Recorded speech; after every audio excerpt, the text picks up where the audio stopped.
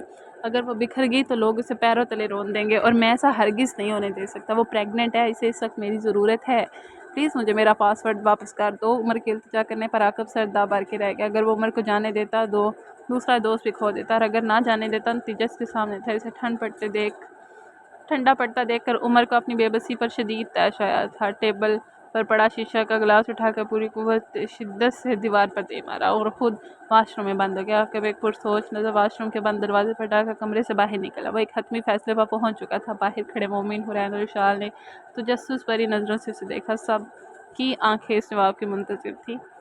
Okay ناظرین، ہماری آج کی ایپیسوڈ ہوتی ہے یہاں پہ اینڈ۔ ہوپفلی آپ کو ایپیسوڈ پسند آئی ہوگی، ہوپفلی انشاءاللہ یہ ناول آج کل میں ختم کرتے ہیں، اور پھر ملتے ہیں کسی نیکسٹ ناول کے ساتھ، نیکسٹ سٹوری کے ساتھ، نیکسٹ تھریل کے ساتھ، اور جانتے ہیں کہ نیکسٹ ایپیسوڈ میں کیا ہوتا ہے۔ عمر گھر پاکستان واپس آتا ہے، ایمان کا کیا رد عمل ہوتا ہے، یا پھر آگے کہانیاں اور علی کی زندگی کیسے چلتی ہے، اور یہ سب کیا ہوگا، تو جانتے ہیں نیکسٹ ایپیسوڈ کے ساتھ۔ تب تک کے لیے اپنا خیال رکھیے گا، اور ہوپفلی سپورٹ کیجیے، لائک کمنٹ اینڈ سبسکرائب تو بنتا ہے برو۔